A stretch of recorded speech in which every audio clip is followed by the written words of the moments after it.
진실하신 주의 약속 나 받았네.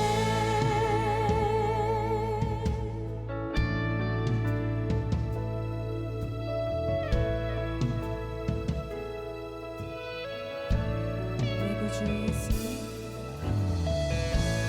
내 구주 예수님, 주 같은 분은 없네.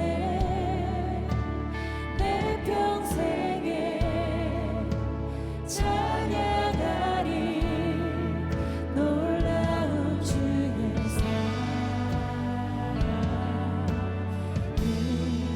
위로자 되시며 위로자 되시며 피난처 되신 주님, 나의 영혼 온 맘 다해 주를 경배합니다.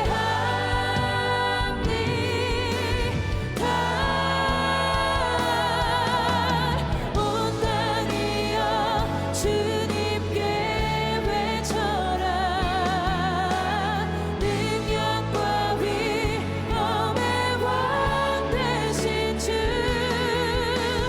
산과 바다 소리쳐 주의 이름을 높이리. 주의 단을 기뻐 노래하며 영원히 주님을 사랑하리라. 진실하신 주의 약속 나 받았네. 온 땅이여 주님께 외쳐라. 능력과 위엄의 왕 되신 주, 산과 바다 소리쳐 주의 이름을.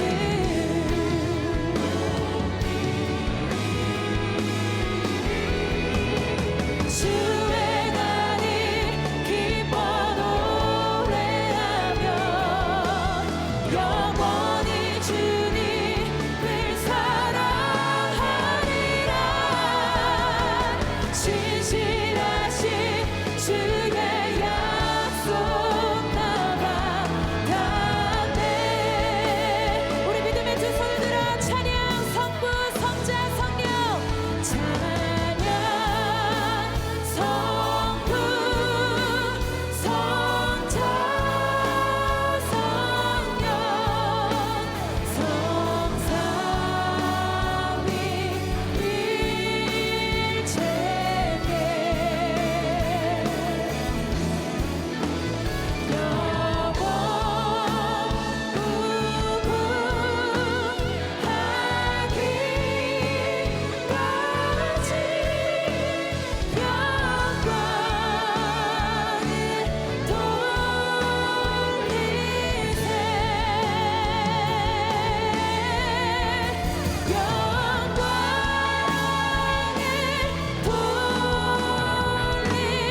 오늘도 모든 찬양받게 합당하신 그 신실하신 주님께 모든 영광의 박수 올려드립니다. 할렐루야. 모두 자리에 앉으시겠습니다.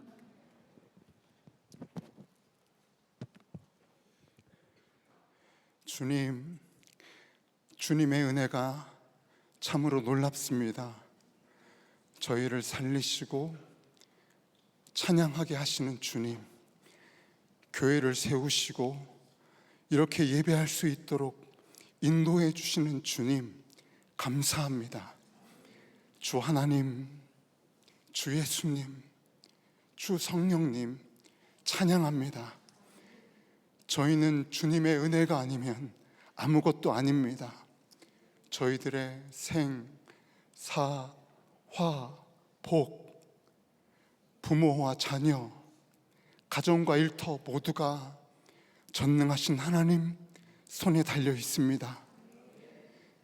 주를 경외하지 않고 예배하지 않고 순종하지 않았던 모든 죄를 회개합니다. 주님이 기뻐하시는 영과 진리로 드려지는 예배가 되게 하여 주옵소서. 저희 마음을 모아 전심으로 예배하오니 이 예배를 받아 주옵소서. 예배 가운데 주님 안에 깊이 거하며 주님과 하나가 되게 하여 주시고, 예배 후에는 저희들이 모두 진정 변화된 삶을 살게 하여 주옵소서. 주님께서 기름 부으시고 세우신 주의 종을 오늘 이 시간도 성령의 권능으로 사로잡아 주옵소서. 주의 말씀이 온전히 전해지고 주의 영광이 나타나게 하옵소서. 모든 예배 순서와 예배하는 성도들, 그리고 교회를 위해 예배를 위해 여러 모양으로 섬기는 이들을 주님께 맡깁니다. 주의 은혜로 충만하게 하옵소서. 주 예수님의 이름으로 기도합니다. 아멘. 네, 이 시간 다 함께 하나님을 경외하는 마음으로 자리에서 일어서시겠습니다. 오늘 우리에게 주신 하나님의 말씀은 에베소서 6장 1절에서 3절 말씀입니다. 자녀되니 여러분, 주 안에서 여러분의 부모에게 순종하십시오. 이것이 옳은 일입니다. 내 부모를 공경하라고 하신 계명은 약속이 딸려 있는 첫째 계명입니다. 내가 잘 되고 땅에서 오래 살 것이다 하신 약속입니다. 아멘. 하나님의 말씀입니다. 다 함께 자리에 앉겠습니다. 여러분은 어떤 꿈을 꾸고 있나요?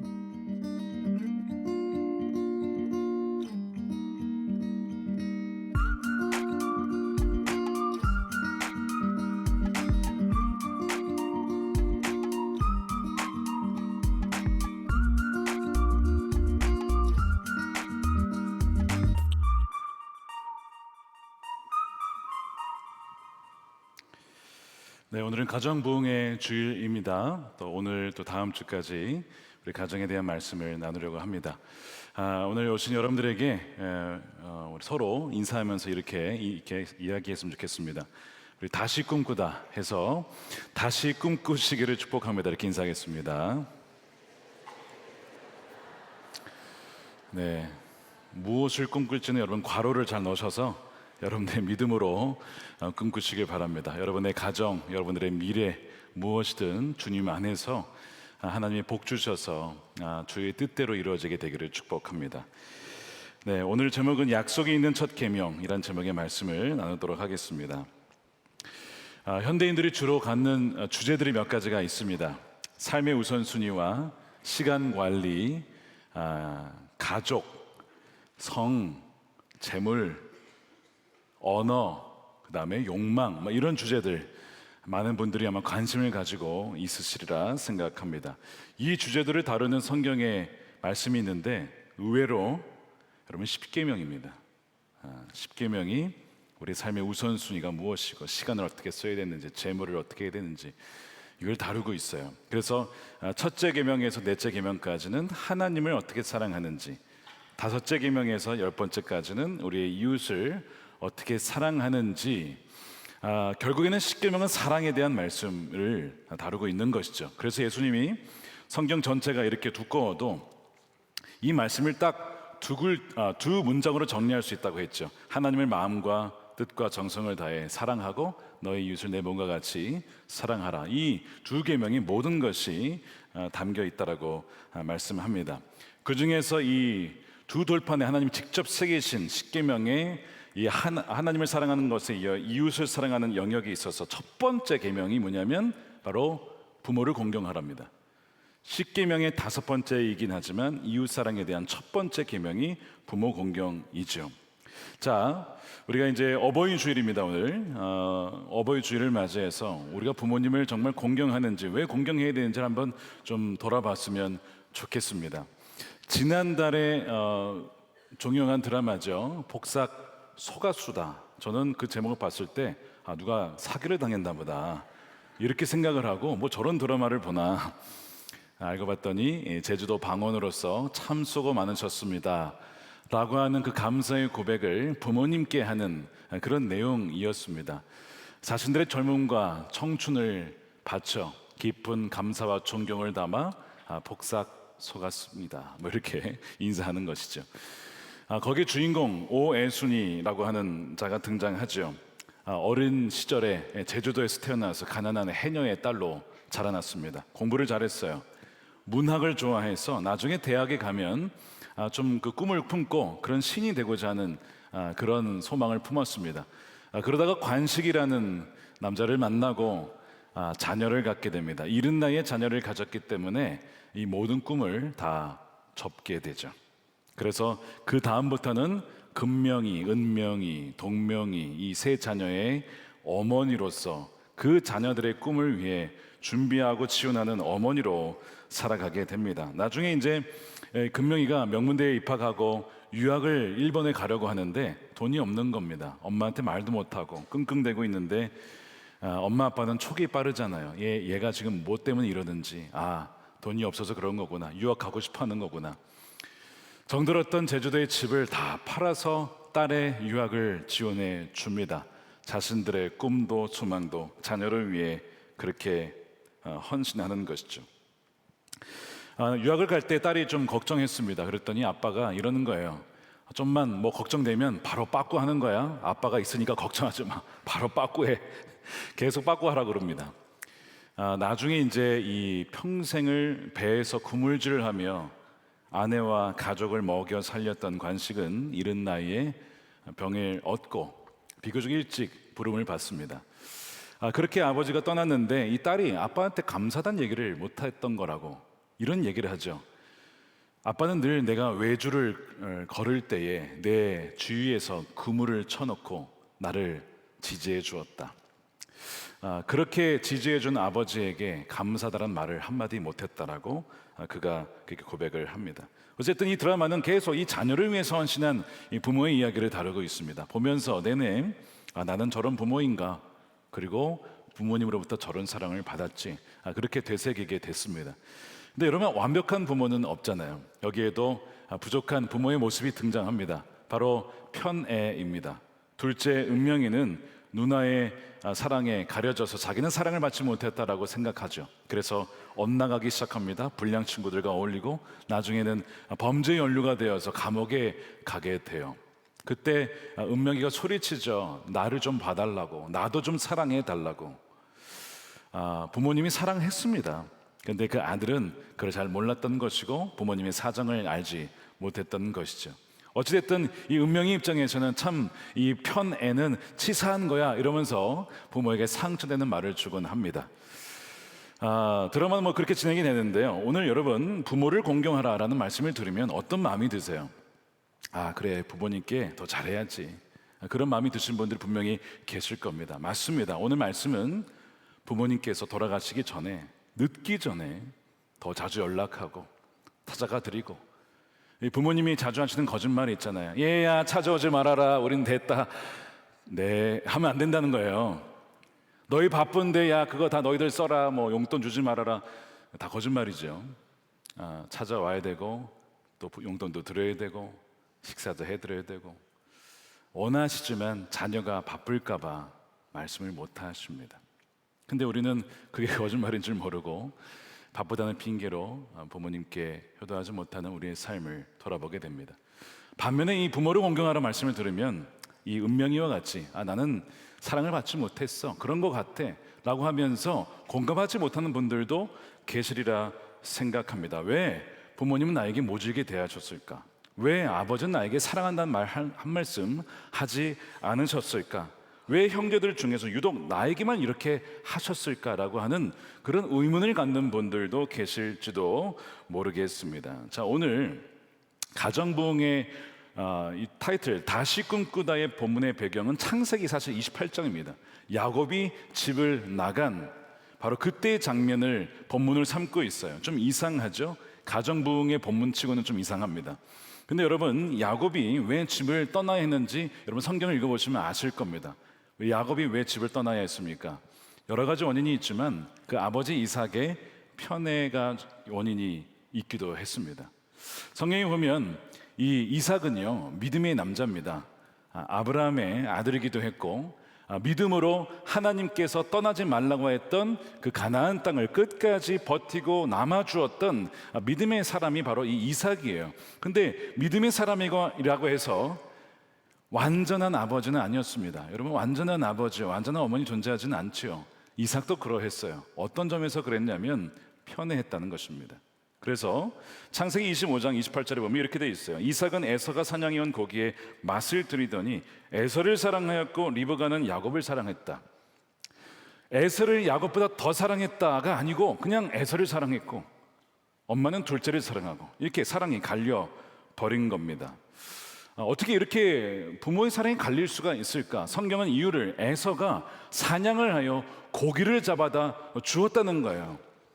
그러니까 정기적으로 노년에 부모님을 위하여 음식을 제공해 드리고 단백질을 제공해 드리고 프로틴을 제공해 드리는 이 아들이 아마 아빠 입장에서는 좀 좋았던 것 같습니다. 그래, 남자라면 사냥도 좀 하고 고기도 좀 잡아오고 부모를 위해서 좀 이렇게 헌신해야지. 이게 남자지. 역시 장자야.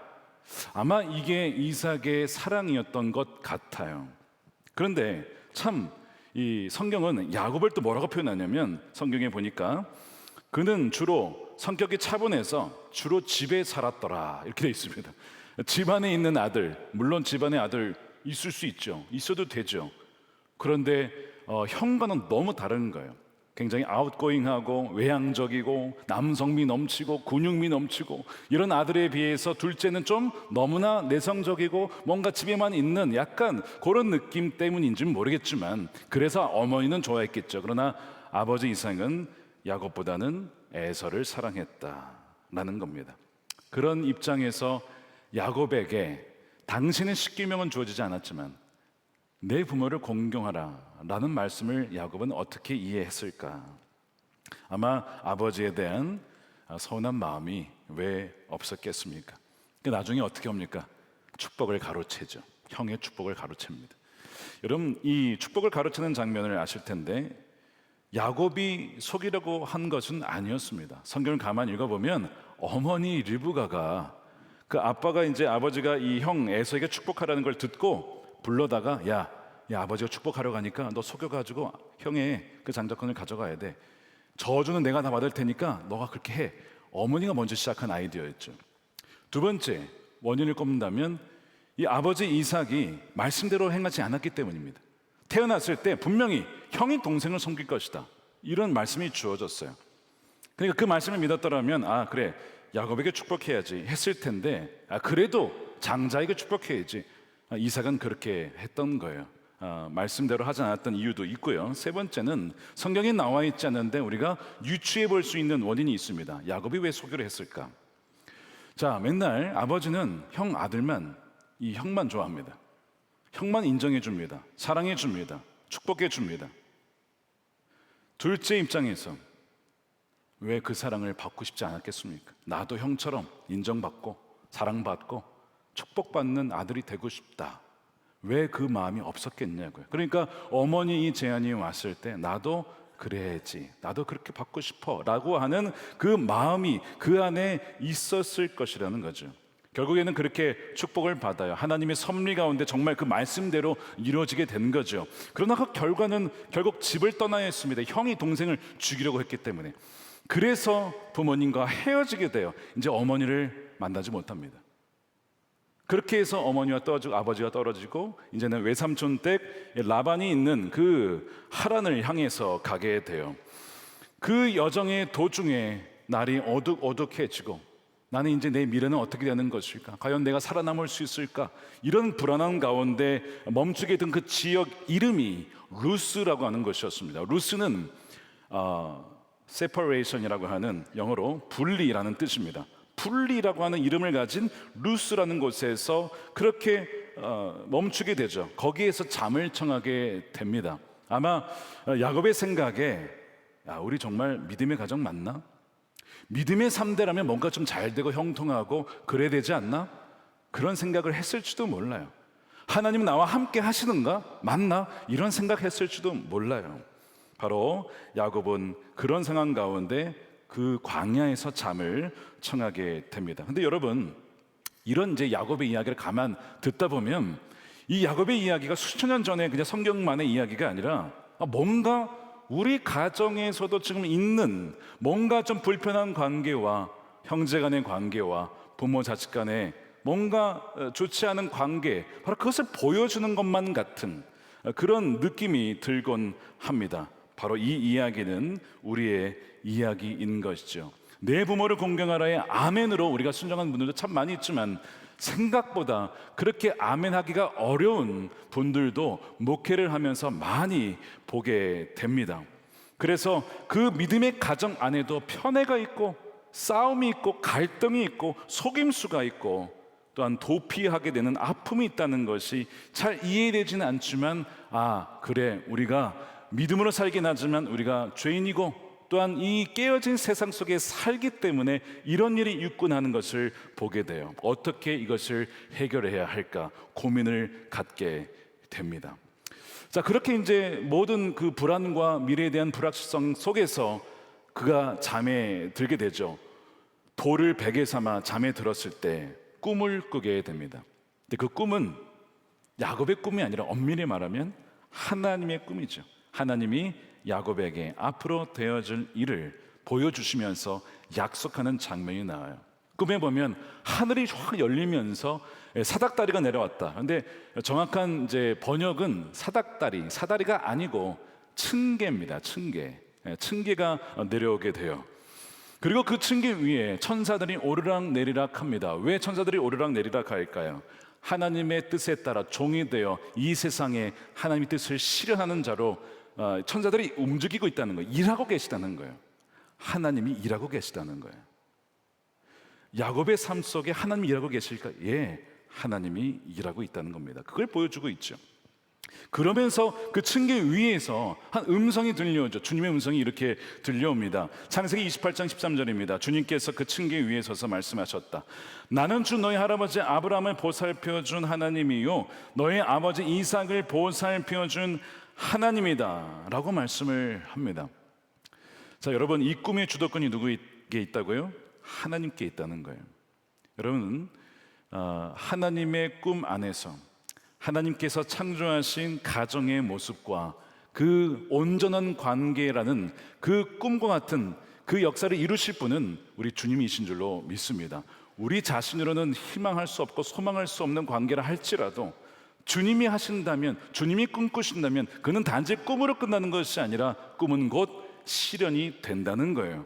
그래서 바로 이 말씀을 가만히 읽어보면 이 꿈이라고 하는 것은 하나님이 시작하셨다는 것을 보여주고 있죠. 그러면서 약속하기를 내가 너와 함께 할 것이다 라고 하는데, 이제 자기소개를 어떻게 하나님이 하시냐면 나는 너희 할아버지 아브라함을 보살펴준 하나님이야, 너희 아버지를 보살펴준 하나님이야. 이게 무슨 의미냐면 내가 참된 아버지다라고 하는 거예요.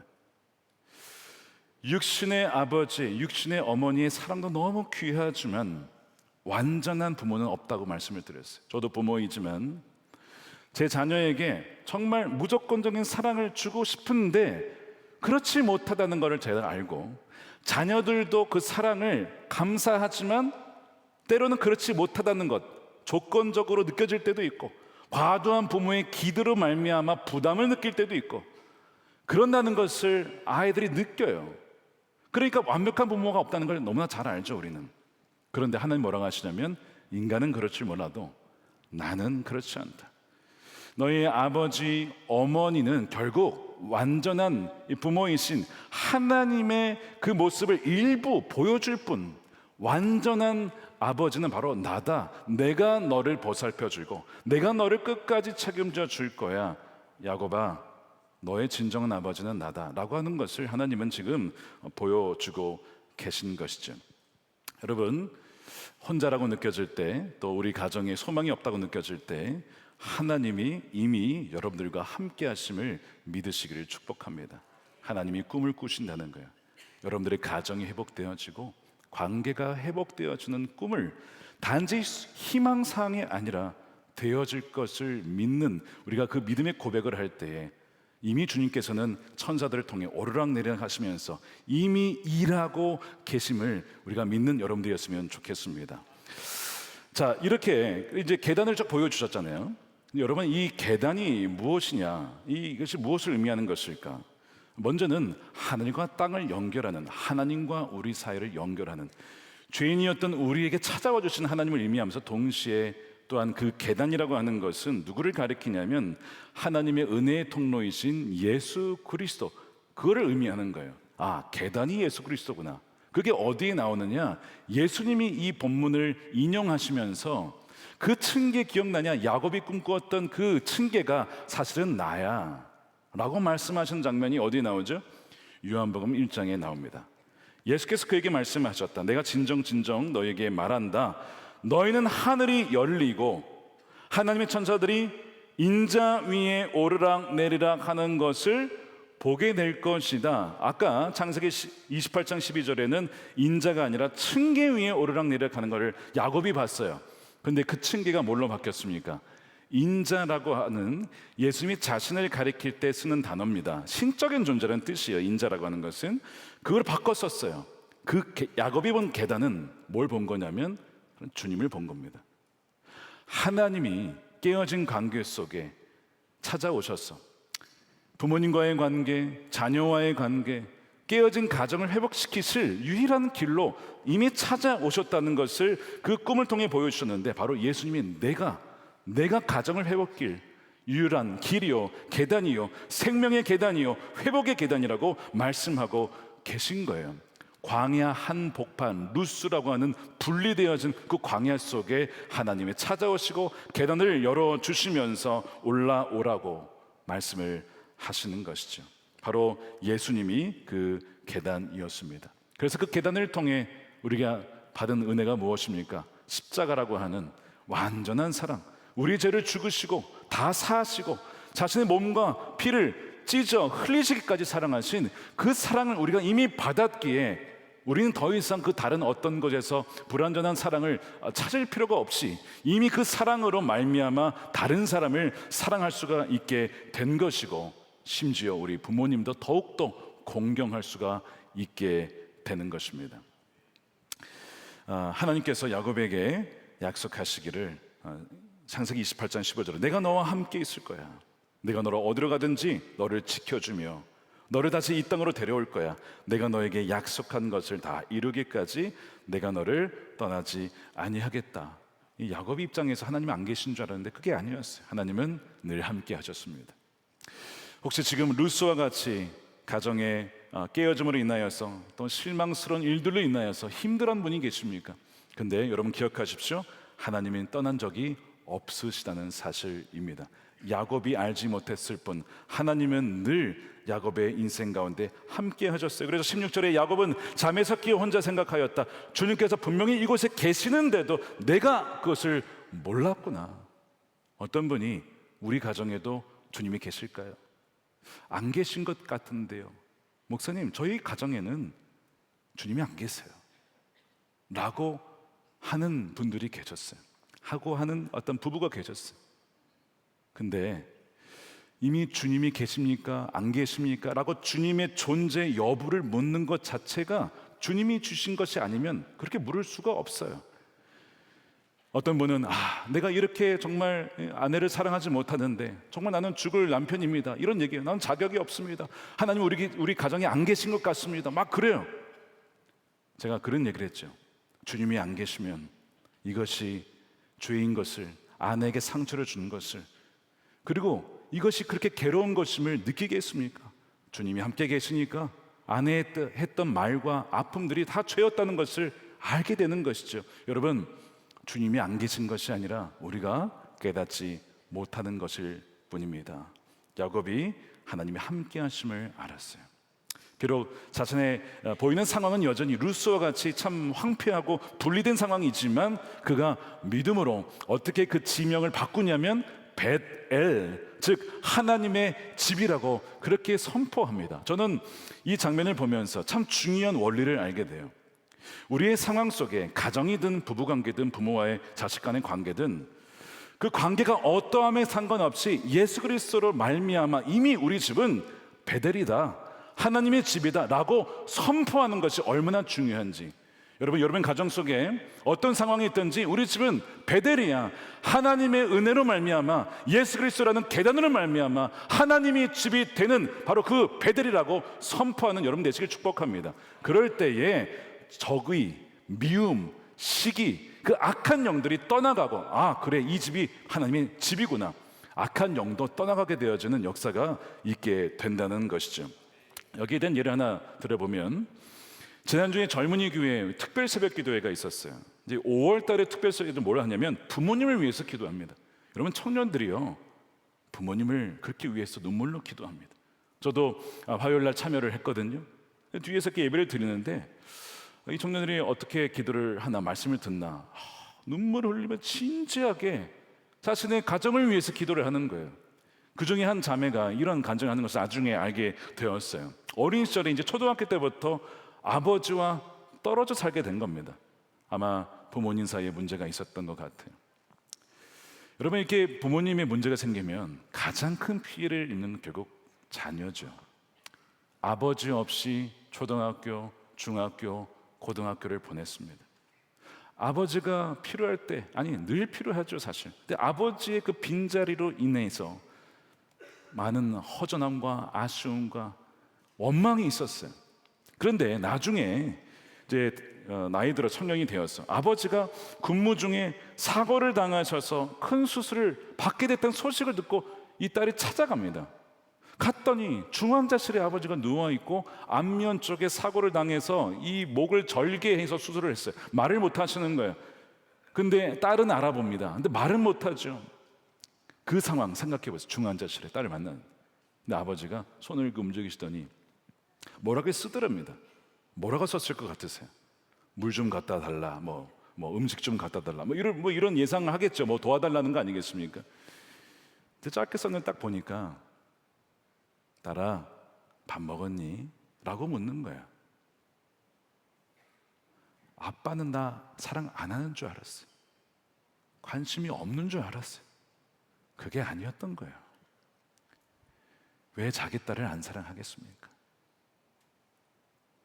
이 딸이 아버지가 날 사랑한 게 안 한 게 아니구나, 그때 처음 깨닫고, 그러면서 아버지를 위해서 아버지가 왜 그랬는지 좀씩 이해가 된다. 그러면서 아버지를 위해 진짜 기도해야겠다, 그런 마음이 들어서 특별 새벽기도 나와서 아버지를 위해서 기도하게 되었다라고 몇 년째 기도를 하는 거예요. 근데 그때 이제 아버지가 이제 퇴원을 하시고 나서 이제 몸이 나았는데, 감사하게 아버지가 이런 얘기를 하셨대요. 하나님은 진짜 살아계시구나, 하나님은 선하신 분이시구나, 뭐 이런 얘기를 하시더래요. 이제 왜 이런 얘기를 했는지는 말은 안 했지만 아마 제 생각에는 딸의 관계가 조금씩 회복되어진 걸 보니 정말 하나님은 살아계시고 우리 가정 가운데 천국의 계단을 내려주시고 그렇게 관계를 열어주시는 정말 선하신 주님이시구나, 그렇게 고백한 것이 아닌가 싶어요. 저는 이제 그 얘기를 전해 들으며 정말 특별 새벽기도에 할만하다, 정말 하나님께서 루스라고 하는 집안을 베델로 바꾸시는 하나님이시구나 하는 것을 인하여 참 감사하는 한 주를 보냈습니다. 사랑하는 여러분, 우리에게는 회복할 능력이 없지만 하나님의 은혜로 예수 그리스도를 말미암아 어떤 가정도 베델과 같이 하나님의 은혜가 임하는 가정이 될 수 있습니다. 이 배경 안에서 오늘 에베소 말씀을 보게 되면 내 부모에게 순종하라, 성경 말씀에 그냥 이렇게 순종하라고 되어 있지 않고요, 이렇게 되어 있습니다. 에베소 6장 1절에 자녀된 이 여러분, 주 안에서 여러분의 부모에게 순종하십시오. 이것이 옳은 일입니다. 옳다는 얘기는 이것이 하나님이 지으신 창조 질서라는 거예요. 부모에게 순종하는 것이 하나님이 지으신 질서이므로 그렇게 하는 것이 옳다. 그러면서 주 안에서 이걸 순종하라는 것이죠. 주 안에서 행하라는 것은 무슨 뜻이냐면 우리 힘으로는 안 되지만 그러나 주님이 주시는 힘과 은혜로 또 회복으로 말미암아 그렇게 될 수 있다는 거예요. 주님과의 관계 속에서 계단으로 말미암아 주님과 하나 되어진 관계 속에서 부모에게 진정 마음을 다해 순종할 수 있는 힘이 거기에서 온다는 뜻입니다.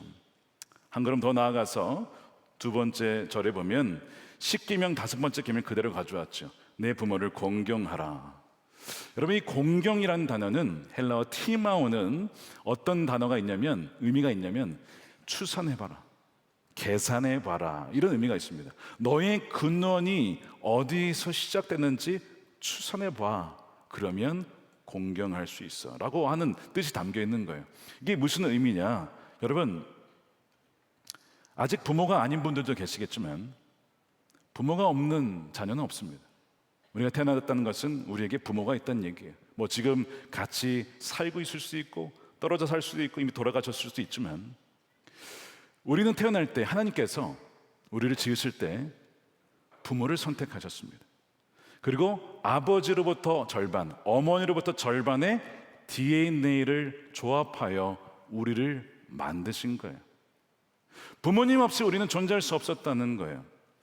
공경의 의미에는 너가 어떻게 이 세상에 태어나게 되고 존재하게 되는지를 봐라. 너희 부모 없이는 안 됐는데, 그러므로 너희 부모가 완전하든 그렇지 않든 부족하든 연약하든 상관이 없이 너의 존재를 있게 한 그 부모의 포지션과 자리로 인하여 공경하는 것이 마땅하다. 이것이 옳은 것이다. 이것이 하나님의 뜻이다라고 말씀하는 거예요. 부모님은 하나님의 창조의 도구로, 생명의 통로로 쓰임 받으신 분들이에요. 그렇기 때문에 그 자체로 거룩하고 특별한 위치를 차지하는 분들입니다. 그 어떤 다른 두 사람의 조합으로 지금의 나를 만들 수 없었고, 그 두 분으로 말미암아 만들었기 때문에 그 두 분에 대한 감사와 존경심을 담아 드려야 된다는 것이죠. 그래서 아까 그 드라마 마지막 부분에 모든 감사와 깊은 존경을 담아 수고 많으셨습니다 라고 이제 그 드라마는 끝을 맺게 돼요. 우리의 모든 감사와 존경을 담아 부모님은 마땅히 받을 만하다라고 하는 것이죠. 그러면서 이제 2절에 부모님을 공경하라고 끝난 것이 아니라 뭐라고 되어 있냐면, 2절 보십시오. 이 계명은 약속이 딸려 있는 첫째 계명입니다. 여러분 성경 갖고 계시면 뒤에 펴시면 10계명이 나옵니다. 첫째, 둘째 쭉 나오다가 10가지가 나오는데, 이 중에서 여러분 보통은 그냥 살인하지 말라, 거짓말하지 말라 이렇게 끝나요. 아무것도 붙어 있는 게 없어요. 근데 유일하게 5째, 부모를 공경하라 하고는 끝나지 않고 약속이 딱 붙어 있어요. 부모를 공경하면 붙어 있는 약속이 있어요. 그것이 뭐냐? 바로 신명기 5장 16절입니다. 너희 부모를 공경해라. 끝나는 게 아니에요. 약속이 붙어 있어요.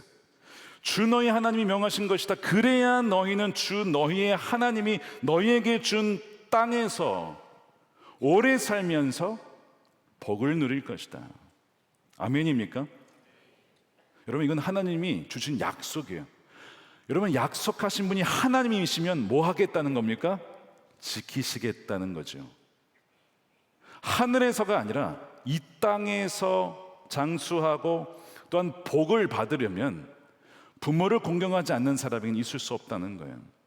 이 복은 영적인 복, 정서적인 복, 평강과 재정적인 것, 이 모든 삶의 영역을 다 포괄합니다.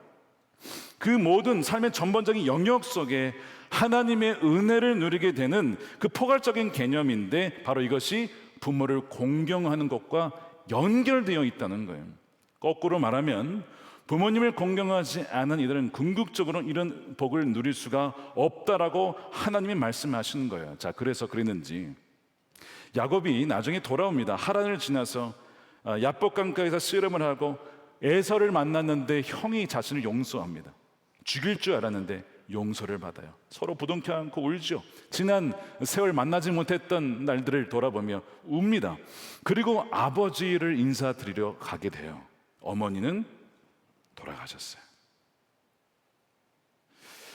여러분, 우리의 부모님을 공경하고 사랑하고 잘 대해드릴 수 있는 시간이 항상 있는 건 아닙니다. 이미 부모님을 떠나보낸 분들도 계시리라 생각합니다. 살아계신 분들도 계실 거예요. 늘 바쁘기에 전화드리기도 쉽지 않고 찾아뵈긴 더더욱 쉽지 않죠. 근데 부모님이 하시는 거짓말 있잖아요. 찾아오지 말아라, 돈 용돈 보내지 말아라, 뭐 하지 말아라. 다 거짓말입니다. 바빠서 힘들까 봐 그러시는 거예요. 근데 그러다가 어느덧 주의 부르심을 받으십니다.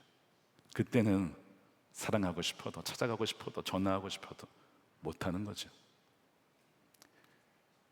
그래서 시간이 있을 때, 기회가 남아있을 때 공경하라고 하시는 겁니다. 돌아왔더니 어머니는 돌아가 계신 거예요. 아버지는 살아계셨어요. 그리고 수십 년을 아버지와 삽니다. 그리고 아버지가 죽게 됩니다. 아버지 이삭이 180세에 주의 부르심을 받을 때에 성경 뭐라고 기록하냐면, 자, 아버지가 야곱을 사랑하지 않은 건 아니지만 에서를 편애했으니까 이삭은 어떻게 했을까요? 나는 아버지 장사하지 않을 거야. 그렇게 했죠? 아닙니다. 성경에는 에서와 이삭이 함께 아버지 이삭을 장사하였더라. 이렇게 얘기를 끝냅니다. 저는 이 장면이 이게 별건가 싶지만 이 모든 이 편의 히스토리와 지난 과정을 돌아보면 야곱이 그렇게 하는 것이 참 귀하더군요. 아버지는 나보다 형을 더 사랑했지만 그래도 나의 존재의 근원 되시고 그래도 믿음의 아버지를 살아가신 그 아버지를 잘 장사 치르는 것이 당연히 자녀로서의 도리지. 그래서 그런지 모르겠지만 정말 야곱은 나중에 이름이 바뀝니다. 이스라엘로 바뀌고 그 이스라엘은 민족이 됩니다. 12아들이라고 하는 하나님의 복을 주시고 그 12아들을 통해 지파가 형성이 되고 나라가 형성이 되고 민족이 형성되어지고 그의 후손을 통하여 예수 그리스도가 임하시고 이제는 예수 그리스도를 믿는 자마다 하나님의 백성이 되어지는 새로운 이스라엘이 이미 교회를 통하여 형성이 되었어요. 수많은 야곱의 자손들이 있는 거예요. 부모를 공경하는 것과 약속은 붙어 있다는 것입니다. 그래서 성경 뭐라고 했죠? 주 안에서 부모를 공경하라, 부 안에서 순종하고 공경하라. 약속이 있는 첫째 계명이라고 말씀하시는 거예요. 사랑하는 여러분, 이 말씀을 순종할 힘이 우리에게는 없지만 하나님이 주시는 힘으로 감당하며 기쁨으로 부모님을 공경하는 하나님의 자녀된 저와 여러분 되시기를 축복합니다. 몇 해 전에 기독교 TV에 나오신 한 분이 간증을 하셨어요. 서경준 집사님이라는 분인데 이분의 가정은 딱 두 단어로 요약이 됩니다. 가난, 두 번째 가정폭력입니다. 아버지가 어머니를 그렇게 구타하시고 자녀들도 때리셨어요. 심지어 이 아들이 성인이 되는데도 쇠파이프로 머리를 때리는 바람에 피가 나고 막 그렇게 죽을 뻔한 적도 있었습니다. 중학교 때는 내가 죽겠다고 유서를 쓴 적도 있을 정도로 그 아버지의 폭력 때문에 가정이 굉장히 힘들었던 그런 집안에서 자란 거예요. 참 절망스러운 가정이었는데 한 친구가 이 친구를 전도를 하여 교회로 데려갑니다. 근데 마침 교회 갔더니 그날 메시지가 뭐였냐면 하나님은 당신을 한 번도 버린 적도 떠난 적도 없습니다. 뭐 하필 그런 메시지였어요. 하필이 아니라 너무 은혜가 되는 메시지죠. 이것이 하나님의 위로로 들려지며 하나님을 알게 되고 바로 그때 주님을 영접하여 새로운 주님의 자녀가 되는 거예요. 세상이 달라 보이더랍니다. 어느 정도로 달라 보이냐면 그렇게 미워하던 아버지가 불쌍해지더래요. 그리고 그 아버지에 대한 궁일의 마음이 막 샘솟기 시작하더랍니다. 기도하고 말씀을 읽는 가운데 문득 하나님이 이런 마음을 주시더래요. 너희 아버지가 그런 것은 아파서 그런 거다. 그럼 뭐가 아프셨을까? 보니까 그 아버님이 1930년대 일제강점기에 태어나셔서 힘든 시기에 부모님을 책임지고 또한 어린 동생들을 책임지며 결혼 후에 자신의 가정을 먹여 살리기 위해 평생을 쉼없이 일만 하다가 고되게 살아간 그 아버지, 너무나 고단한 삶 속에서 아버지는 어떤 병을 얻게 된 것이죠. 마음의 병입니다. 그 병은 주님만이 고쳐줄 수 있다라고 이 아들이 믿게 되어 아버지를 위해서 구체적으로 눈물로 기도하기 시작합니다. 결국 이제 아버지는 사실은 정신병이 있었던 거예요. 그래서 이제 이 정신병원에 잘 안 가시는데 내가 들어가겠다라고 자신의 발로 걸어 들어가셨답니다. 이것도 놀라운 기적이죠.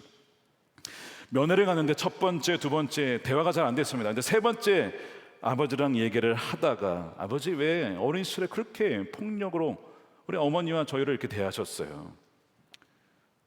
아버지가 이렇게 얘기를 하시더래요. 경준아, 사랑 어떻게 하는 건지 난 잘 모른다.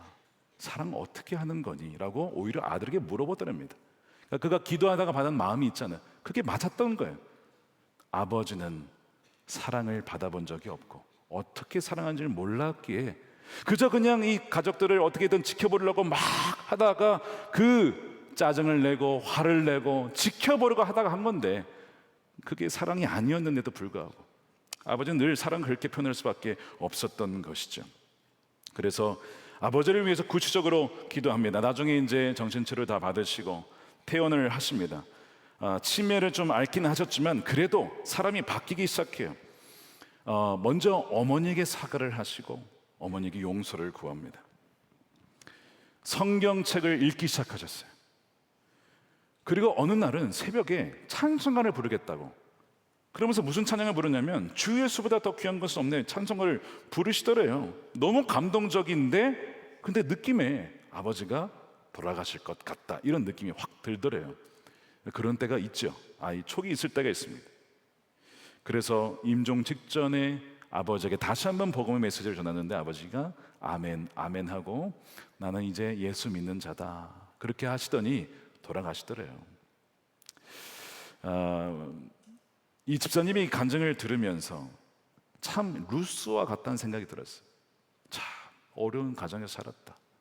근데 정말 소망이 없던 가정에 자신으로서는 해박할 수 없는데 누가 찾아오신 거예요? 하나님이 찾아오셔서 예수 그리스도라고 하는 회복의 계단과 구원의 계단을 내려주시고 주님을 알게 하여 주셔서 어머니와 아버지도 화해하고 자신과 자녀들, 아버지와 자녀들 관계도 회복이 되어지고 비록 더 오래 살지 못하셨지만 그 마지막 과정의 회복을 보게 하신 것이 얼마나 감사한지 저는 집사님의 간증을 들으며 역시 주님께서 온전히 우리 가정을 회복시킬 수 있는 유일한 분이심을 다시 한번 고백하게 되었습니다. 사랑하는 여러분, 자, 오늘 말씀에 주 안에서 부모에게 순종하십시오. 이것이 옳습니다. 이것이 옳은 것입니다. 또한 부모를 공경하십시오. 이것은 약속이 딸려 있는 첫째 계명이니 이로써 여러분들이 이 땅에서 장수하고 잘 될 것입니다. 복을 받을 것입니다. 이 약속의 말씀이 여러분들의 삶에 이루어지고 경험되어지고 여러분들의 세대만이 아니라 여러분들의 자녀들에게 또 그 자녀의 자녀들에게 흘러가게 되기를 우리 주님의 이름으로 축원드립니다.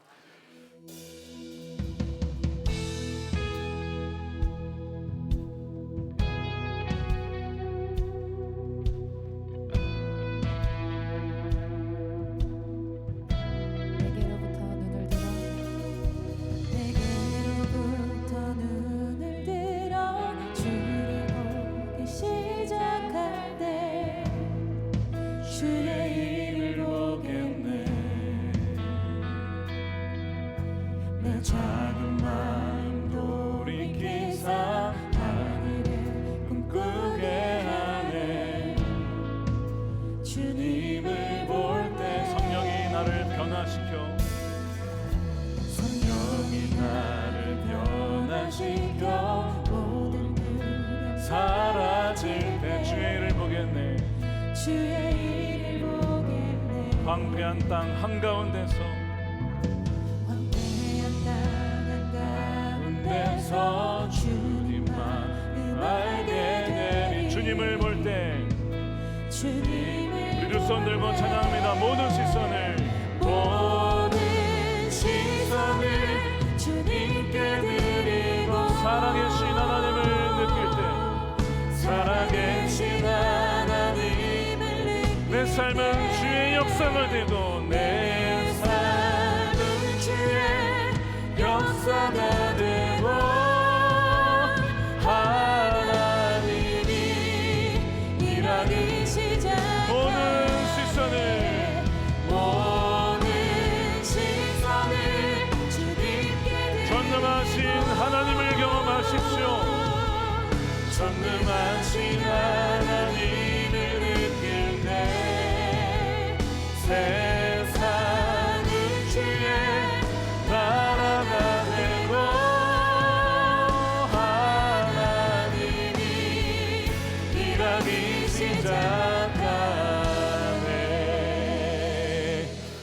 기도하겠습니다. 이제는 우리의 구원과 생명과 길이요 진리요 생명 되신 예수 그리스도의 크신 은혜와 독생자들을 아끼지 아니하시고 우리에게 보내주시며 하늘로부터 천국의 계단을 보내주신 아버지 하나님의 측량할 수 없는 사랑하심과 우리를 떠나지 아니하시고 루스라 하는 황폐한 땅 가운데서도 함께 하시는 성령님의 가망감동 교통케 하심이 사랑하는 주의 백성들 하나님의 집 배대를 꿈꾸며 그 믿음대로 될 것이라고 선포하며 나아가는 사랑하는 우리 모든 백성들 머리 위에 저들의 가정과 일터와 사랑하는 자녀들과 다음 세대와 주의 몸된 교회 한국교회 또한 조국 대한민국과 열방 가운데 영원히 함께 하시기를 간절히 축원하옵나이다.